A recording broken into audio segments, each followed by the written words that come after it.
सदाशिवसमारम्भां शङ्करं व्यासशङ्करं मध्यमाम् अस्मदाचार्यपर्यन्तं वन्दे गुरुपरम्परा। वागर्ताइव सम्पृक्तौ वागर्ता प्रतिपत्तये जगतः पितरौ वन्दे पार्वती परमेश्वरौ। ॐ सहना भवतु सहनौ भुनक्तु सह वीर्यं करवावहै तेजस्विनावतीतमस्तु मा विद्विषावहै। శ్రీ గురుభ్యో నమః. హరి ఓం. ఈ అధిష్టాన దేవత అయిన ఆశ్రమ సంస్థాపులైనటువంటి బ్రహ్మపూజ్యులు బ్రహ్మనిష్ఠులు శ్రీ చిదానంద గురుదేవులకు అనంత కోటి దండ ప్రణామములు ఆచరిస్తూ, అలాగనే అందరిలో విరాజిల్లేటువంటి అఖిలాండేశ్వరి పరాశక్తి శివశక్తి అందరిలో ఉండేటువంటి వారికి అందరికీ వందనాలు ఆచరిస్తూ, ప్రేమస్వరూపులారా, దైవస్వరూపులారా, ఆత్మస్వరూపులారా, ఈ పవిత్రమైనటువంటి మహాపౌర్ణమి ఇది చాలా విశిష్టమైనటువంటి చాతుర్మాసాల్లో ఉండేటువంటి, ఇది అర్ధచాతుర్మాసం పూర్ణావతి చేసేటువంటి తరుణంలో ఈ మహాలయ అనేటువంటి ఈ పౌర్ణాన్ని చాలా విశిష్టంగా జరుపుకోవాల్సినటువంటి మన సనాతన ధర్మంలో. ఎందుకంటే పవిత్రంగా ఎందుకైంది మహాలయము అనేటువంటిది ఏంటంటే, దీంట్లో ఒక బ్రహ్మనిష్ట ఉంటుంది. అందుకే దీని పేరు మహాలయ పక్షం. అంటే పక్షము బహుళ పక్షం, శుద్ధ పక్షం అని వస్తుంటుంది. ఈ దీంట్లో శుక్లపక్షం పక్షంలో ఉండేటువంటి ఈ మహాలయమైనటువంటి యొక్క పవిత్రమైనటువంటి ఈ పౌర్ణమి రోజు చాలా విశిష్టంగా గోపికాశ్రీలైనటువంటి వారు, అదే దాన్ని మన యొక్క ప్రాతకాలంలో ఉండేటువంటి కుమ్మరి కుండ చేసేవాడిని గోపిక అనేటువంటి ఉత్తరప్రదేశ్ అంతా కూడా గోపికలలాగా వాళ్ళ సాంప్రదాయంలో ఈ మహాపౌర్ణాన్ని చాలా విశిష్టంగా జరుపుకుంటారు. సంకీర్తనతో చక్కగా గానం చేసి పాటలు ఆనందంగా పాడుకునేటువంటి హోలీ అనేటువంటి విశిష్టమైనటువంటి పౌర్ణమి. దీంట్లో గొప్పతనం ఏంటంటే మహాలయము. ఆలయం అంటే ఈ ప్రపంచమంతా ఉండేటువంటి వ్యాపించినటువంటి పరమాత్మలో ఆలయంగా ఉందంటే ఈ జగత్తంతా. అందుకే దీన్ని హిమాలయము అన్నారు. హిమాలయం అంటే చాలా పెద్దది అని. అందుకే మనకు 10వ అధ్యాయంలో మేరు శిఖరినామహం అని మనకు భగవద్గీతలో భగవంతుడు తన విభూతిని, అయ్యా నిన్ను ఎట్లా నమ్మేది, నువ్వు ఇప్పుడే మొన్ననే పుట్టావు, అష్టమి రోజు పుట్టావు, కష్టాలలో పుట్టావు, చాలా బాధలలో పుట్టాను అని నువ్వు దేవుడు అంటే మేము ఎట్లా నమ్మేదని సందేహం అర్జునుడికి వచ్చింది. 33 కోట్లలో ఉండేటువంటి ఈ యొక్క నరులకు అందరికి కూడా సందేహం. ఇది చాలా విశిష్టమైనటువంటి సందేహం. నువ్వు దేవుడు అంటే మేము ఎట్లా నమ్మేది అని చెప్పేసి ఆయన పెద్ద సందేహిస్తారు. అప్పుడు ఆయన, నేను నిరాకారంగా ఉండే స్వరూపాన్ని సాకారంగా నా విభూతి అంతా కూడా ఈ ప్రపంచమంతా కనిపించేదంతా నా విభూతిగా వర్ణించాను.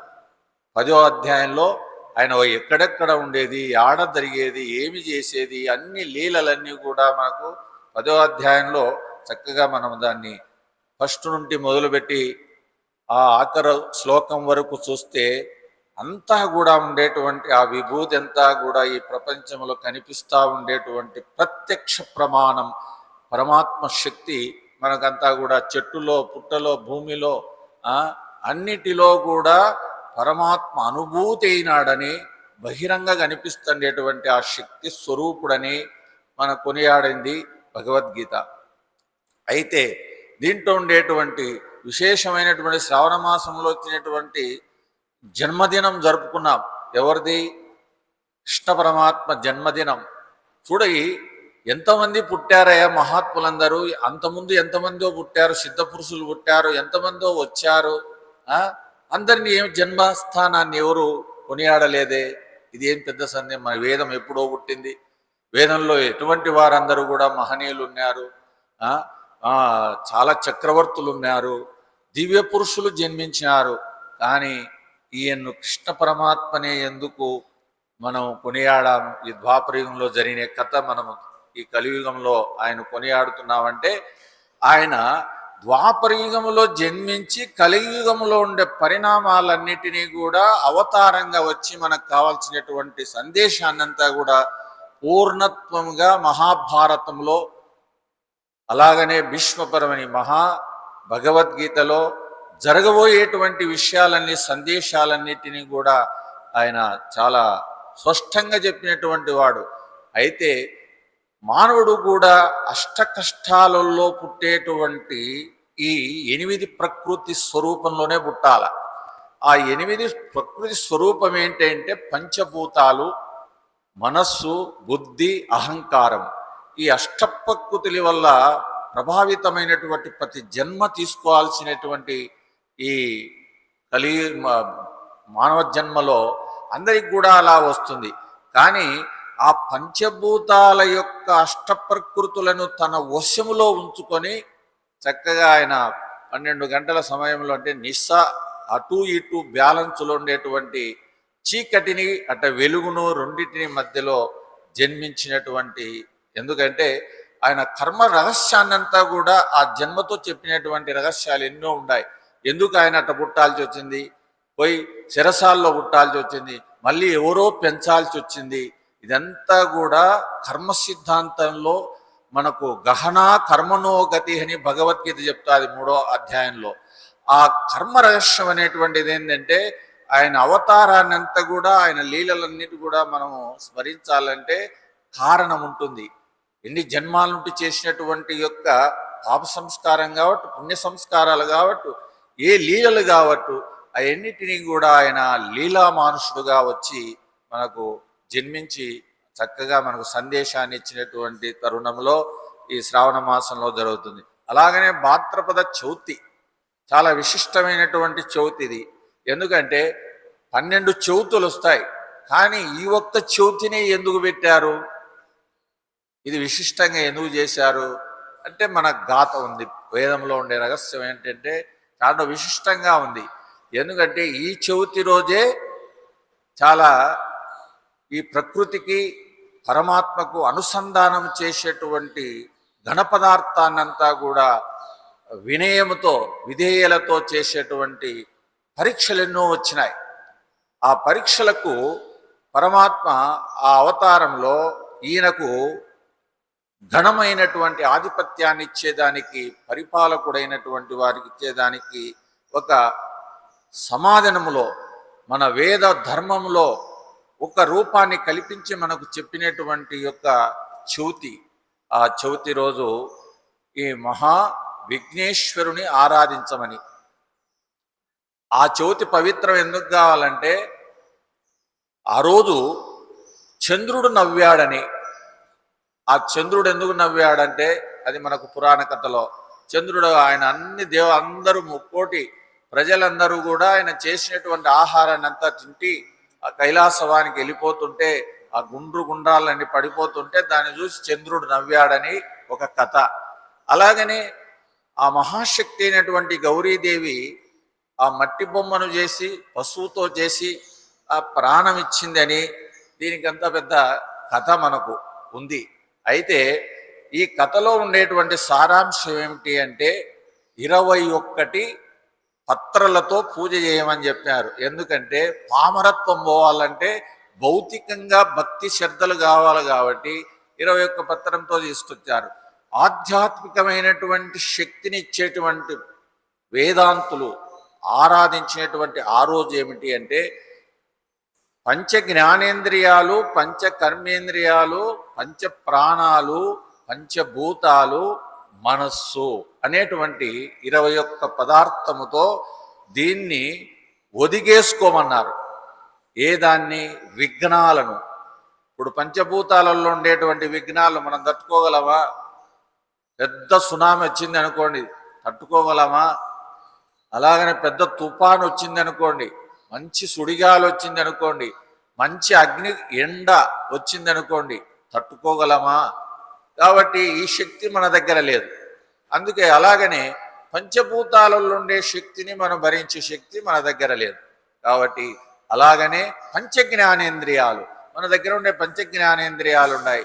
ఆ శరీరము, వాక్కు, ఇంకా కావాల్సినటువంటి అన్ని ఇంద్రియాలతో చేసేటువంటి గొడవ అంతా కూడా ఉంది. కానీ జ్ఞానేంద్రియాలు ఉన్నాయి, చాలా పవిత్రమేది. 2 కళ్ళు, 2 చెవులు, ముక్కు, స్పర్శ, ఇదంతా కూడా జ్ఞానేంద్రియం. దీనికి పెద్ద ప్రకాశమైన శక్తి ఉంది. దీనికంతా బాస్ అయినటువంటి మనస్సు ఉంది.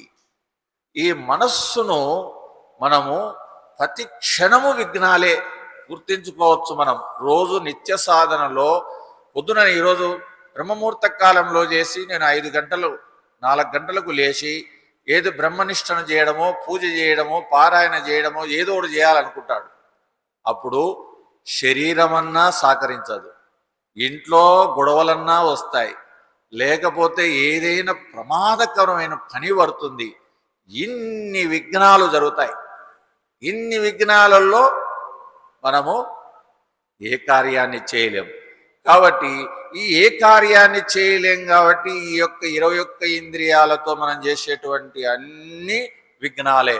కాబట్టి ఆ విఘ్నానికి అధిపతి అయినటువంటి పరమాత్మ శక్తిని అమ్మవారు అయ్యవారు కలిపి ఆ శక్తిని ప్రభావితం చేసినారు.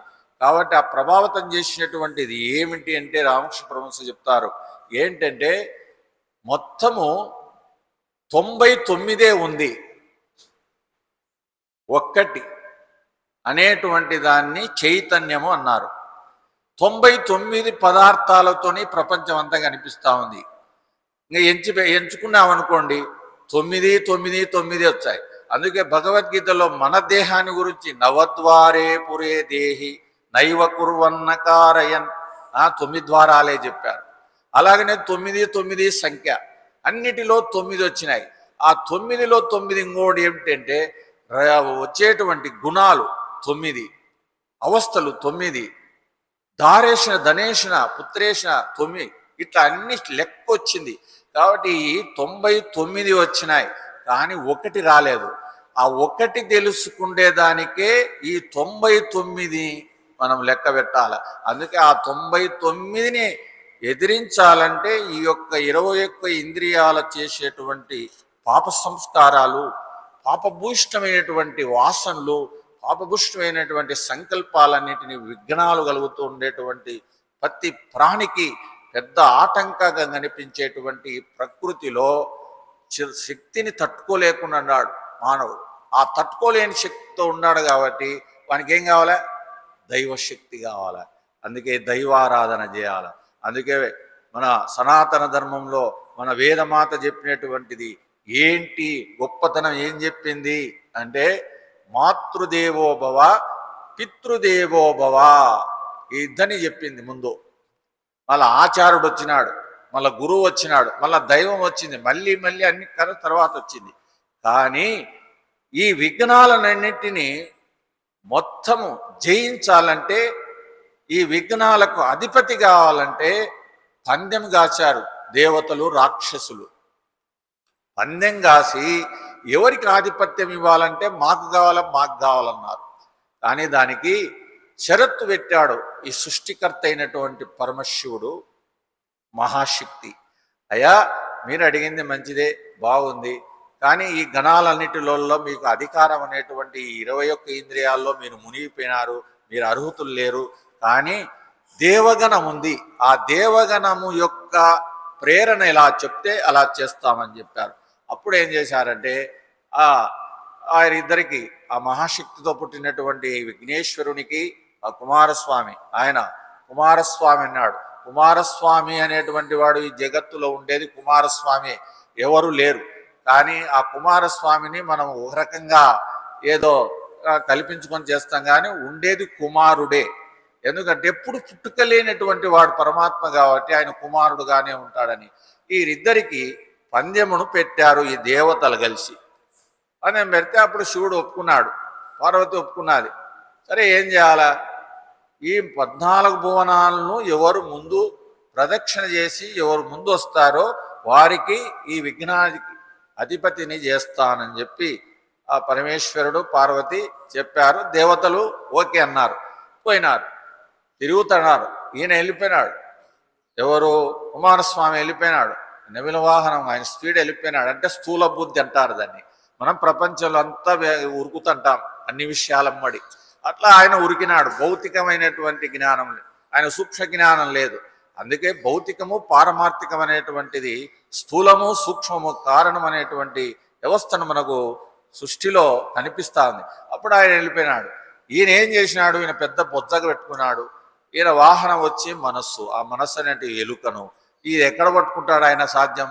ఈ ఎలుకను ఎత్తుకొని ఎక్కడ పోయేది? కాబట్టి ఏం చేశాడు, ఆత్మాత్మం గిరిజామతి పరిచరణ ప్రాణ శరీరం గృహం పూజాతే విషయోగ భోగరచన అని ఎవరికి ప్రార్థన ప్రదక్షిణ చేశాడంటే పరమాత్మ అయినటువంటి పరమశివునికి పార్వతీ శక్తికి ప్రదక్షిణలు కొట్టాడు 3. ఆత్మాత్మం గిరిజామతి అని 3 ప్రదక్షిణలు చేసినాడు. 3 ప్రదక్షిణలు చేసి ఆయనది అయిపోయింది. ఎక్కడ చూసినా ముందే స్నానం అవుతుంది అని గుడ్డలు వేసుకొని వస్తున్నాడు మహానుభావుడు. ఎందుకంటే పరాశక్తి పరమేశ్వరు శక్తి ఇచ్చినారు. అప్పుడు అంత తిరిగి ఆయన నిగర్వంగా వచ్చి నిలబడితే అప్పుడు ఆయనకు పట్నం కట్టినారు. కానీ ఆయనకు పట్నం కడితే మనకేం లాభం? మన పరిస్థితి ఏంది అంటే మన పరిస్థితులు కూడా మనం ఎత్తుక్కోవాల్సింది. ఎందుకంటే అనేక జన్మాల నుండి మనకు అడ్డొస్తున్నటువంటి ఏంటి, ఆధ్యాత్మిక, ఆది భౌతిక, ఆది దైవిక అనే 3 తాపాలు మన వెంట ఆడుతూనే ఉన్నాయి. కానీ ఈ 3టిని పరిమార్చి మన శక్తిని, మన యుక్తిని, మన భక్తిని, మన జ్ఞానాన్ని నిలుపుకోవాలంటే ఈ విఘ్నాలకు తట్టుకొని నిలబడాలి. అందుకే ఆ తట్టుకొని నిలబడాలంటే దీనికి చిన్న ఉపమాన రామకృష్ణరావు ఒక మాట చెప్తాడు, చాలా విశిష్టమైనటువంటి మాట. ఏంటంటే, అయ్యా మీరు సోత్రియ బ్రహ్మనిష్ఠుణ్ణి, మన తల్లిదండ్రులు మాయాశక్తితో పుట్టినటువంటి తల్లిదండ్రులను మమ్మల్ని ముక్తికి పంపించలేరు. మాకు ఈ భ్రమతోనే, ఈ సంసార భ్రాంతులతోనే మమ్మల్ని ముంచేస్తున్నారు, మమ్మల్ని దీంట్లోనే గడిపేస్తున్నారు. మరి మాకు ముక్తి రావాలంటే ప్రమాణం ఏంటి అంటే, అప్పుడు అయ్యా నీకు జిజ్ఞాస ఉంటే, నీకు భక్తి ఉంటే, నీకు విశ్వాసం ఉంటే గురువును వెతుక్కో. సోత్రియుడు బ్రహ్మనిష్ఠుడుగా ఉండేటువంటి గురువు దగ్గరికి వెళ్ళు, నిన్ను ముక్తికి పంపిస్తాడు, ముక్తిని ఇప్పిస్తాడు. అయితే ఆ గురువును ఎత్తుక్కోవాలంటే మనము ప్రయత్నం చేయాలి. అందుకే కొందరికి ఏమనుకుంటుంటారంటే గురువు దగ్గరికి పోతే కష్టాలు పోతాయా, గురువు దగ్గరికి పోతే పాపాలు పోతాయా, గురువు దగ్గరికి పోతే జన్మ రాహిత్యం అవుతుందా అని సందేహాలు ఎక్కువ ఉంటాయి మానవునికి. కానీ ఏంటంటే మనసు చేసే వాసనలు పాపాలన్నీ గురువు అడ్డుకుంటుంటాడు. మనస్సు చేసే పాపాలు పుణ్యాలు ఇతరమైనటువంటి ఆలోచనలన్నిటినీ ఆపుతుంటాడు గురువు దగ్గరికి చేరుకుంటే. అయితే గురువు ఏం చేస్తాడంటే ఆపుతాడు, కానీ నీ జన్మను రాహిత్యం చేయడు.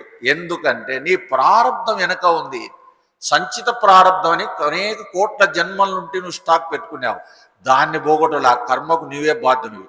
కానీ వచ్చే ఆగమమైనటువంటి వచ్చేటువంటి ఆపుతుంటాడు. ఎందుకు ఆపుతాడంటే నన్ను ఆశ్రయించినాడు కాబట్టి ఈయనకి ఈ పాపపుణ్యాలు అంటకూడదు అని ఆశీర్వాదమిస్తాడు. అందుకే జమదగ్ని దగ్గరికి పోయినటువంటి ఎవరు పూజ చేసినటువంటిది, సేవ చేసినది ఎవరయ్యా చెప్పండి? జమదగ్ని దగ్గర పరశురాముడు. ఆ జమదగ్ని ఆశ్రమంలో సేవ చేసింది ఎవరు తెలియదు, శబరి చేసింది. శబరిది విపరీతమైనటువంటి ప్రేమతో జమదగ్ని ఆశ్రమం కడజాతిలో పుట్టింది. బ్రహ్మముహూర్త కాలంలో ఆయన బ్రహ్మ స్నానానికి పోతే జమదగ్ని లేచి వచ్చేటాలకు అన్నీ ఐకంక్రియలు చేసింది. కానీ 12 సంవత్సరాలు చేసింది ఆమె ఆ సేవ. అయితే ప్రశ్నించలేదు, గురువును మాట్లాడలేదు, గురువును చూడడం, దర్శించడం, ఆ పని చేసి పెట్టడం. అప్పుడు రాముడు వచ్చాడు. ఎవరు చెప్పారు? ఆ 12 సంవత్సరాలు పంట పండినే దానికి ఎవరు చెప్పినారంటే జమదగ్ని ఆశీర్వదించాడు. అమ్మా, నీకు రాముని దర్శనం జరుగుతుంది, ఈ ఫలితం ఎప్పటికీ నీకు వేస్ట్ కాదు. రాముని దర్శనం అయితే నువ్వు రాతివి నాతిగా మారిపోతావు, జ్ఞానం వస్తుంది అని చెప్పాడు.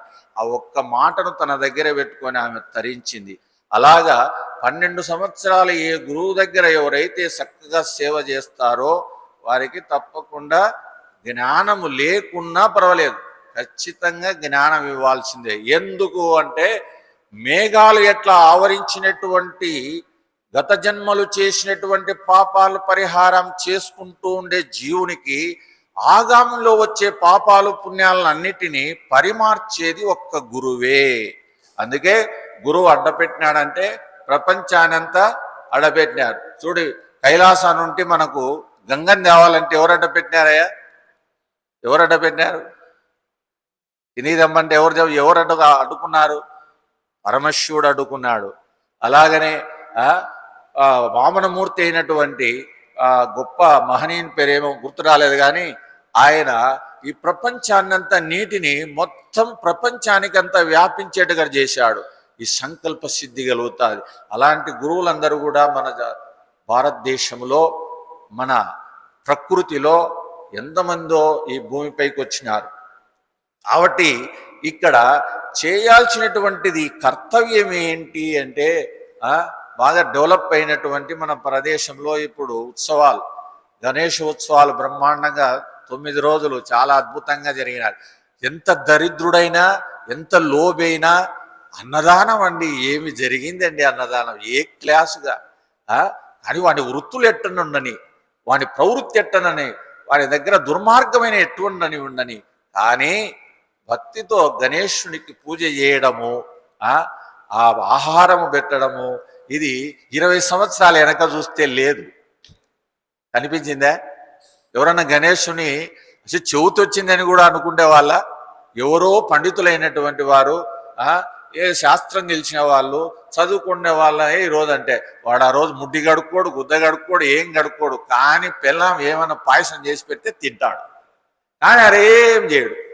కానీ దాంట్లో సారాంశం ఏమిటి అంటే చాలా పవిత్రమైనటువంటిది. ఏం చెప్పిందంటే గణేష్ పురాణం చెప్పినది. గణేష్ పురాణం చదువుకోవాలి మనం.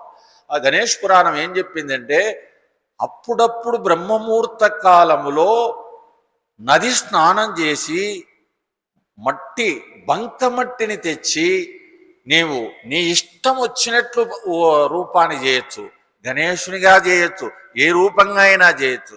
తెచ్చి ఆసనం పైన కూర్చోబెట్టి ఆ బ్రహ్మముహూర్త కాలం దాటని సమయాన్ని అంటే 5:40 చక్కగా గిన అర్చిస్తే ఆ సంవత్సరం అంతా వానికి సర్వ విఘ్నాలు తొలగిపోయి వానికి పాడి పంట ఆరోగ్యము అన్నీ సమకూరుతాయని గణేష్ పురాణంలో ఉంది. కానీ మట్టితోనే చేయాల, మట్టి విగ్రహంతోనే చేయాలి.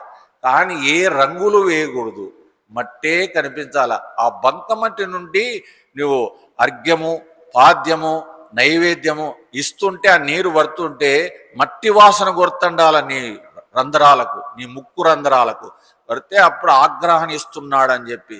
అందుకే ఈ ప్రపంచమంతా మట్టితోనే చేసిన బొమ్మలు అని మనకు ఒక ఆధ్యాత్మికమైనటువంటి భావం కలుగుతుంది. ప్రపంచంలో చూడండి, అన్ని మట్టి బొమ్మలా కాదా? 84 లక్షల జీవరాశులన్నీ కనిపించేటన్ని మట్టితో తయారైనాయా, దేంతో తయారైనాయని చెప్పండి? అన్ని మట్టి బొమ్మలే కదా. మనం ఎంత ఏమి దీనికి రంగులు వేసినా ఏం చేసినా మట్టి బొమ్మనే చూడండి, ఆ మట్టి బొమ్మలో కల్తీ కలుపుకునేది ప్రకృతి. ఎవరిని మట్టిని, నీరును, అగ్ని, వాయువు, ఆకాశం అన్నిటినీ కలుపుకునేది, మిక్స్ చేసుకునేది, రూపం ఏర్పడింది.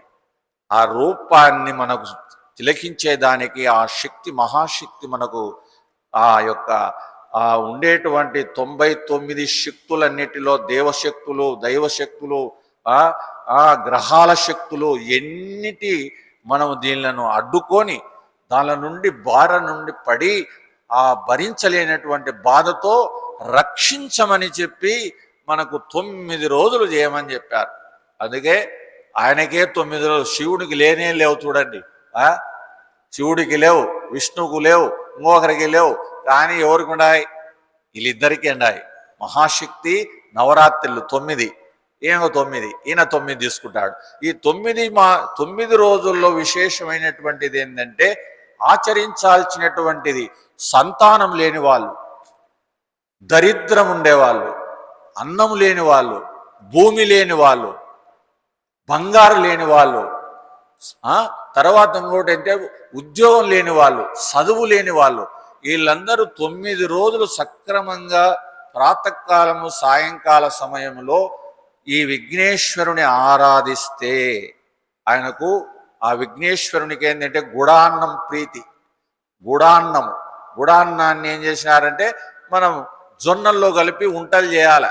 ఆ ఉంటలు చేసి 108 చిన్న చిన్న ఉంటలు చేయాలి, పెట్టి ఆయన ముందర పెట్టి అర్చన చేయాలి. బెల్లంతో చేసి అర్చన. మా అమ్మగారు ఒక ఆమె, నేను నెల్లూరులో ఉండేటప్పుడు 84లో ఆమెకు పెద్ద కష్టం వచ్చింది. ఫ్యాక్టరీ మునిగిపోయింది, అది నష్టం వచ్చింది, దాదాపు 80 లక్షలు నష్టం వచ్చింది. కానీ బాధలు ఉన్నారు. బాధలు ఉంటే మా గురుగారు పూర్ణానంద స్వామీజీ, ఏం లేదమ్మా, రేపు చవితి వస్తుంది, చవితి రోజు మొదలుకొని 15 రోజులు చక్కగా నిష్ఠతో చేయి, నీకు 10వ రోజు తప్పకుండా నీ కష్టం తీరుతుంది. దీన్ని ఎవడైనా అడ్డుకుండేవాడు వస్తాడు, ఈ ఫ్యాక్టరీని లాభంగా కొంటాడు, అప్పుడు నీ కష్టాలు తీరుతాయని చెప్పినాడు. అది ఎలా చేయాలంటే ఈ మట్టిదే చేసుకోవాలా, ఒక ఆసనం మీద కూర్చోబెట్టాలా. ఈ బెల్లము పిండి మామూలుగా అయితే జొన్న పిండితో గోధుమ పిండితో కూడా చేయొచ్చు. 108 చేసి అష్టోత్తరంతో చేయాలి. చాలా భక్తిపూర్వకంగా అష్టోత్తరం చేయాలి. ఆ 9 రోజులు ఏకభుక్తం తినాల. ఏకభుక్తం తిని భూమి క్షీణించాల, భూమి మీదనే ఉండాలి. అది ఏంటంటే మొత్తము గ్రామము దాటకుండా ఉండాల. అది పెద్ద నియమం. గ్రామమే దాటకూడదు అంటే పొలిమేర అంటారు. గ్రామము దాటకుండా, విఘ్నము జరగకుండా, నీ ఆరోగ్యము భాగ్యం అన్నీ ఉండి ఖచ్చితంగా ఈ ఉపాసన చేసినట్లయితే తప్పకుండా నీ యొక్క కార్యసిద్ధి జరిగి తీరుతుంది. అది మనకు గణేష్ పురాణంలో చక్కగా వర్ణించినారు. కాబట్టి ఈ భక్తితో చేసేటువంటి యొక్క భాద్రపద మాసంలో ఉండేటువంటి విశేషమైనటువంటిది ఈ మహాలయంలో ఉండేటువంటి పౌర్ణమి కూడా చాలా విశిష్టమైంది. ఎందుకంటే మహాలయం అనేటువంటి దాంట్లో ఈరోజు ఎందుకు పుణ్యకర్మలు, గృహప్రవేశాలు, తర్వాత వచ్చేసి అత్తమామలు, వీళ్ళందరూ ఉండేటువంటి కొత్త కోడళ్ళు, ఇలాంటి వాళ్ళందరూ కూడా దూరంగా బ్రహ్మచర్యాన్ని పాటించి దూరంగా ఉండమన్నాడు. ఎందుకు పెట్టారు అంటే దీంట్లో భాద్రపద మాసంలో చేయాల్సిన పని ఏంది? వ్యవసాయదారులు చెప్పండి ఒక మాట. ఈ భాద్రపద మాసంలో ఏం చేస్తారు? ఏమయ్యా, ఒకరు కూడా చెప్పరు. ఏం చేస్తారు? చక్కగా పొలం దున్నుతారా, ఎరువులు పెట్టాలనా, విత్తనాలు వేయాలనా? ఈ దీక్షలో ఉంటే పిల్లలు కోడళ్ళందరూ ఉంటే ఎట్ట కుదురుతుంది? అందుకు కాబట్టి ఈ నెల మాసంలో ఉండేటువంటి మహాలయం అని కాబట్టి మహాపత్యం కాబట్టి దాన్ని అందరినీ దూరం పెట్టమని చెప్పింది. ఇది మన పురాణంలో రహస్యం. చక్కగా మనము సక్రమంగా వచ్చే పాడి పంటను చేయకపోతే ఈ పోషకం ఎలా జరుగుతుంది? ఇన్ని లక్షల కోట్ల జనాభా ఆహారం ఎలా అందుతుంది? దీక్షతో చేయాలి కదా. చక్కగా చేయమని చెప్పి దీంట్లో పెట్టారు. కాబట్టి ఈ నెలలో విత్తనాలు వేసుకోవడము, అన్ని పంటలు బాగా ఇది చేసుకోవడం, అదంతా చేసుకోవడము, ఇదంతా కొంత పెద్ద నిష్ఠ. వ్యవసాయదారునికి చాలా గొప్ప నిష్ఠ.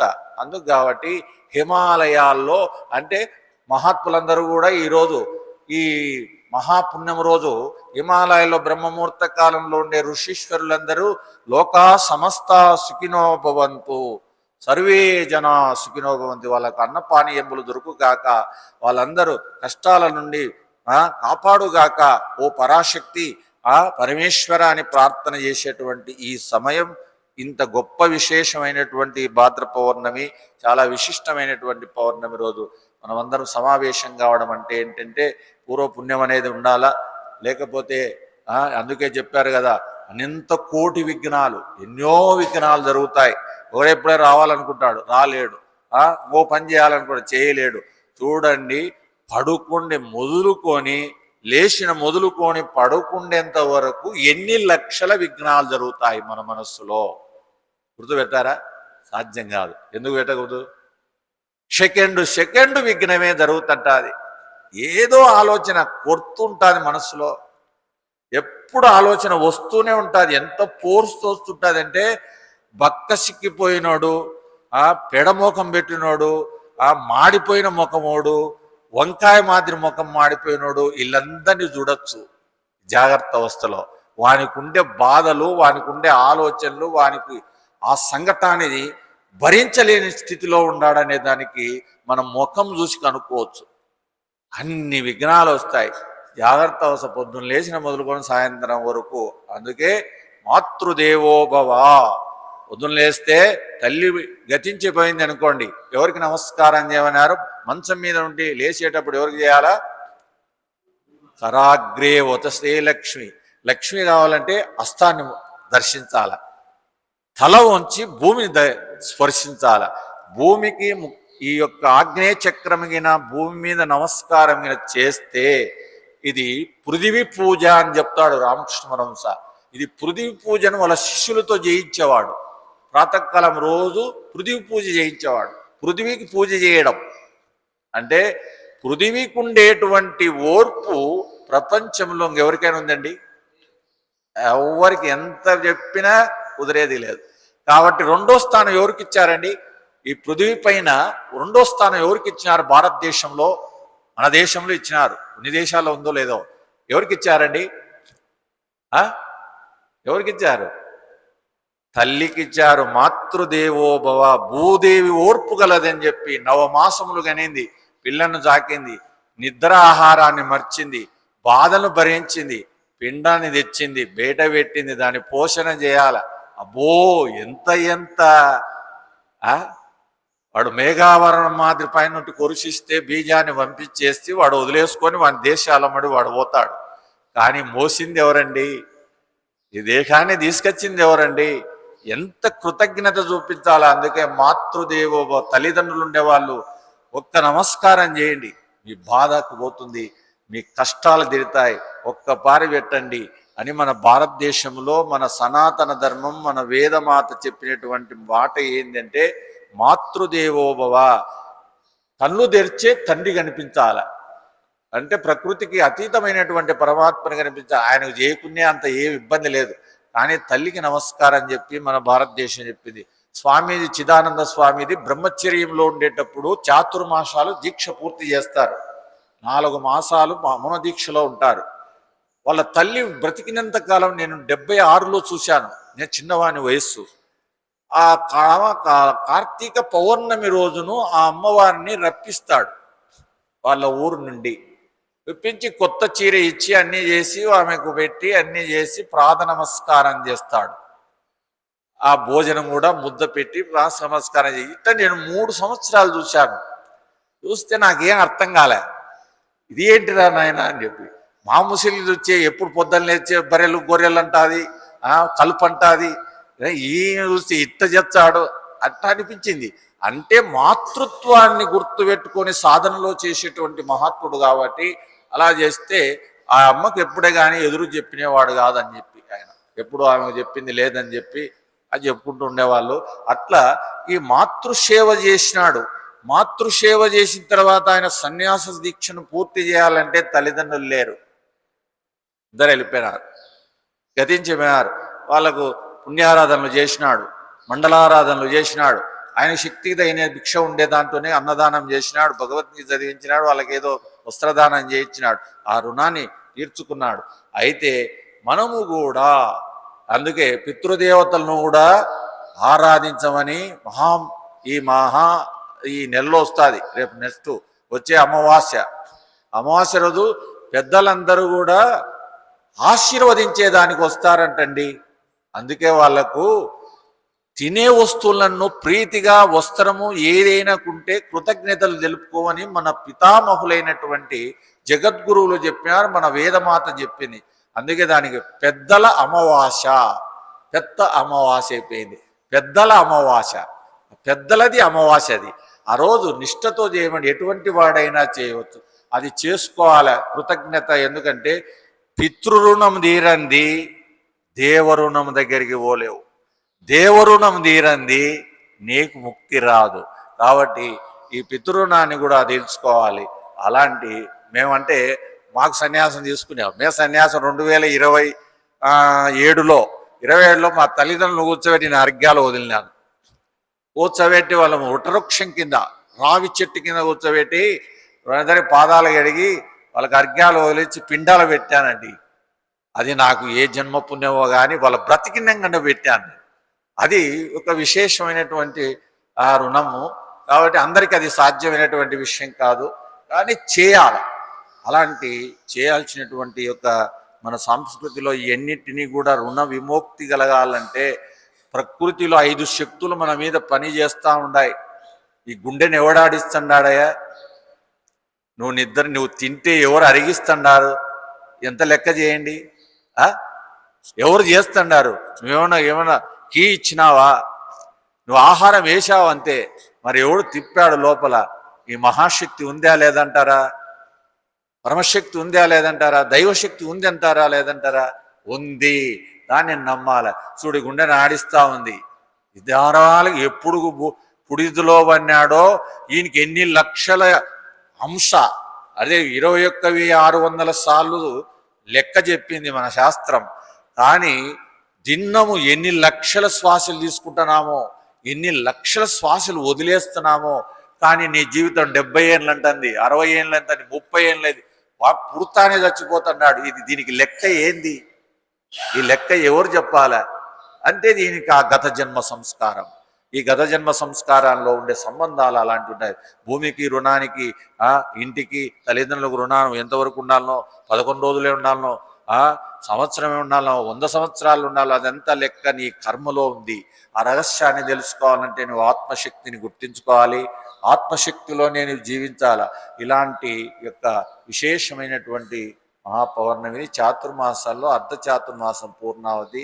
మేము కూడా చాతుర్మాసం 4 మాసాలు దీక్షగా ఒకే జపం చేసుకుంటా ఉండేదానికి అవకాశం ఉంది. కానీ ఆశ్రమ ధర్మాలు ఇవన్నీ కొన్ని ఉంటాయి కదా, అన్నీ మీకు ఎట్టుంటాయో మాకు కూడా అనే బాధలు ఉంటాయి. కాబట్టి మేము అప్పుడప్పుడు దొంగగా మౌనం ఉండడం, 4 రోజులు దొరికితే 4 రోజులు ఉండడం, 3 రోజులు దొరికితే 3 రోజులు ఉండడం, ఇట్లా పాటు పడుతున్నాము. అదే ఎందుకంటే మా గురువుగారికి, ఎందుకంటే మహాశక్తిపరుడు, ఆయన కొన్ని జన్మల నుండి చేసిన తపస్సు కాబట్టి ఆయన 4 మాసాలు ఎన్ని కష్టాలు, నష్టాలు, ఆరోగ్యం క్షీణించిపోయినా కూడా ఆయన చక్కగా మౌన దీక్షలో ఉండి అంతర్ముఖ సమారంభ బహిర్ముఖ సుదుర్లభ భగవద్గీతలు రహస్యమైనటువంటి లలితామాత చెప్పినటువంటి రహస్యమే. మన కుండలీ శక్తి, మనలో ఉండేటువంటి అంతర్శక్తిని కనుక్కోవాలంటే అంతరంగా పోవాలి. మనస్సును ముంచాల. కానీ రోజు ముంచుతుంది ప్రకృతి మాత మనను. ఎక్కడ ముంచుతుంది చెప్పండి? రోజు ముంచుతుంది. మన అనుభవంలో ఉంది. చెప్పండి ఎప్పుడు? చెప్పండి. లేదా అవగాహన? రోజు నువ్వు నిద్ర గాఢ సుసుప్తిలో ముంచుతుందా లేదండి? అన్నీ మర్చిపోయి ఎక్కడికి పోయినావు? నువ్వు ఏ దేహాన్ని ఆడేసినావు? మంచం మీద వేసినావు. నీ ప్రపంచాన్ని ఆడేసినావు, నీ పిల్లల్ని ఆడేసినావు, నీ ఆస్తులు ఆడేసినావు, నీ ఆరోగ్యాన్ని ఆడేసినావు. అన్ని లెక్క చేయి. ఆ మాయశక్తిలో ముంచేస్తుంది. మునిగిపోతున్నాం. ఎన్ని గడియలుండామో తెలుదు, ఎన్ని నిమిషాలు, ఎన్ని గడియలుంటామో మనకు శక్తి తెలుదు. కానీ కొన్ని గడియలు మాత్రమే ఉంటాడు ఆ జీవుడు. ఎందుకు ఉండాడు? ఎందుకు అక్కడికి పోతున్నాడు? దాని స్వస్థానం అమ్మవారి ఒడేది, మహాశక్తి స్వరూపమైనటువంటి శక్తి ఒడేది. ఆ ఒడిలోకి మనం పోవాల్సిందే. రోజు ప్రతి ప్రాణి, చెట్టు కూడా నిద్రపోతుందండి. మీరు గుర్తించినారో లేదో చూడొచ్చు. చెట్టు కూడా నిద్రపోతుంది. కనిపించే పదార్థాలన్నింటికీ త్రిపుటుంది. అంటే రజోగుణం, తమోగుణం, సత్వగుణం ఈ 3 గుణాలు అన్నిటికీ ఉంది కాబట్టి అన్నీ నిద్రిస్తుంటాయి. అందుకే ఆ నిద్రను జయించాలంటే అమ్మవారిని పట్టుకోవాలి. ఆ అమ్మవారిని పట్టుకుంటేనే అయ్యవారు దొరుకుతాడు. ఎప్పుడు స్వామీజీ అనేవాడు, అమ్మా అమ్మా అమ్మా అమ్మా అని పిలుచుకుంటున్నాడు. రామకృష్ణ పరమహంస పిలుచుకునేటే పిలుచుకుంటుంటాడు. ఎప్పుడు మా అమ్మ బాగుంది, ఆమె ఎంత పులుసు పెట్టినా ఎంత ఉప్పు కారం వేసినా అమ్మా ఏం బాగుంది, ఎంత ఆనందంగా ఉంది అని పొగిడేవాడు. వాళ్ళు ఉల్లాసపడేవాళ్ళు. అట్లా వాళ్ళని రంజింపజేసేవాడు, ఆనందపరిచేవాడు. అంత ఆనందంగా ఆయన జీవనాన్ని చేసినటువంటి వ్యక్తి. ఇది బాగలేదు, ఇది బాగుంది, ఇది తినాలి, ఇది తినకూడదు ఏదనేవాడు కాదు.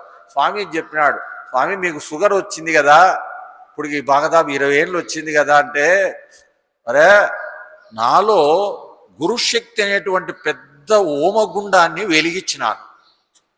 ఆ వెలిగించిన దాంట్లో ఈ అగ్నిలో ఎన్ని పదార్థాలు వేసినా, మహాపదార్థాలు వేసినా, ఎన్ని అట్టి పనులు వేసినా, ఏం చేసినా నన్నేం చేస్తాయి అని ధైర్యంగా తినేవాడు. ఇప్పుడు మేము పాయసం పోచ్చంటే బకెట్ అయిపోవడం లేదండి. పూర్వకాలంలో మేము 80లో రుద్రయాగం జరిగింది. రుద్రయాగం జరిగితే అండాలండాల పాయసం అయిపోయింది. పోచ్చంటే తాగుతున్నారు. ఇప్పుడు వద్దు ఏం చచ్చిపోతే ఏమవుతుంది, ఏం భూమికి వెళ్తే పుష్టిగా తినేదానికి కూడా సందేహంతో బతున్నాడు జీవుడు. ఎందుకంటే అంత బలహీనుడు అయిపోయినాడు. అనారోగ్యం నాకు చెప్తుంటారు, 60 ఏళ్ళు దాటితే శరీరం నీది కాదండి. ఎప్పుడు కానీ గుర్తుపెట్టుకోవాల్సింది, శరీరాన్ని ప్రకృతిది.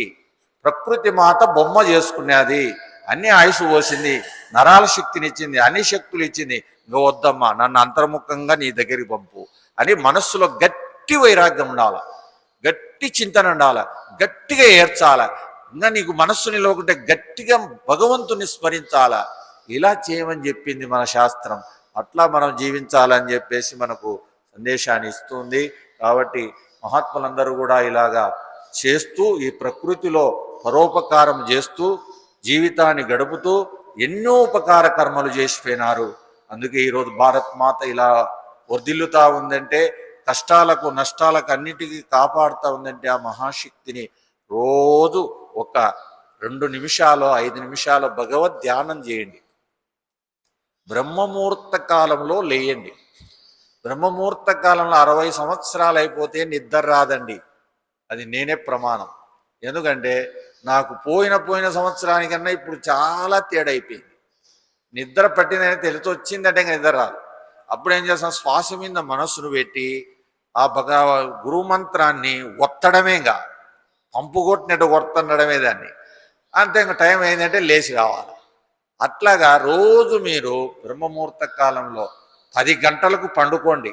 ఎటువంటి పరిస్థితిలో పండుకోవాలి, ఎన్ని ఉన్నా గట్టి కళ్ళు మూసుకొని పండుకోండి. మన చంద్రచైతన్య స్వామి చెప్తాండే, నీకు నిద్ర రాలేదంటే ఏం లైట్లన్నీ బంద్ చేయి, తలుపులన్నీ బిగించుకో, గట్టిగా స్పీడ్గా ఫ్యాన్ పెట్టుకో, కళ్ళు గట్టిగా మూసుకొని శివా శివ అను, లేకపోతే మూలుగమన్నాడు, మూలుక్కుంటా నిద్రపోమన్నాడు, నీకు నిద్ర పడుతుంది అన్నాడు. 10కి నిద్ర.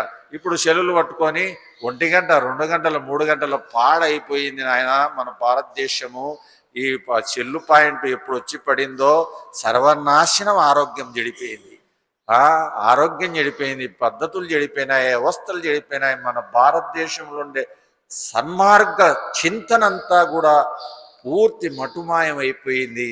దీన్ని జాగ్రత్త చేసుకోండి. భగవంతుని దగ్గరికి ఎప్పటికైనా నువ్వు అప్పజెప్పాల్సిందే. ఆమె మట్టి ఆమెకి ఇచ్చేయాల్సిందే. నీ శరీరం అనేటువంటిది ఇచ్చింది, వాడుకున్నావు, అయిపోయింది.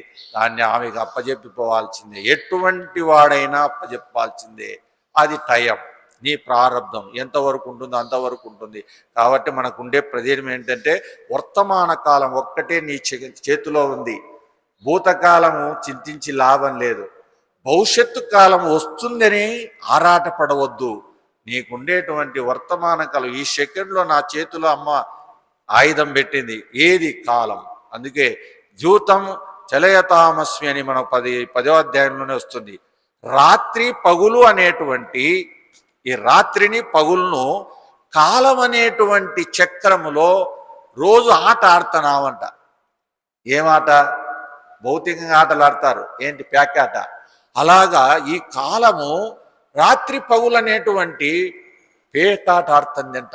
ఎవరు? ఆ మాయాశక్తి. ఎంత అద్భుతంగా చెప్పారండి ఆయన, ఎంత లోతుగా చెప్పాడు. 10వ అధ్యాయంలో ఒకసారి చూసుకోండి ఈ శ్లోకం, చాలా అద్భుతమైనటువంటిది. రాత్రి పగులు, ఇది నమ్మాలా? మధ్యలో కాలం ఉందా? కొన్ని నేను రోజు లేదు, ఈ రోజు లేదు, రేపు రోజు ఈ రోజు లేదు, మరి కాలం ఉందా లేదా? కాలం నడుస్తూ ఉంది కదా. కాబట్టి కాలం అనేటువంటిది ఆడుకుంటుందంట. ఆ ఆడుకుంటే దాంట్లో మనం అందరం ప్యాకాల్, చిల్లరలో అంట. చిల్లర అంటే 5 రూపాయలు 10 రూపాయలలో ఆడుకుంటుంది ఆ శక్తి మనతో, అన్నిటితో ఆడుకుంటుంది. భార్యతో, పిల్లలతో, ఆస్తులతో, ఆరోగ్యంతో, అన్నిటితో ఆడుతుంది. ఆడుకుండే శక్తి ఆమె దగ్గర ఉంది, మన దగ్గర లేదు. అందుకే ఆమెను గట్టిగా పట్టుకొని పాదాలను శరణాగతి పొందితేనే మంచిది. అదే మనకు కావాల్సినటువంటిది. కాబట్టి మనం అందరం కూడా ఈ చింతన చేసుకుంటూ ఈ యొక్క భగవత్ చింతన అనేటువంటిది చాలా ఆయుధం దగ్గర పెట్టుకోండి.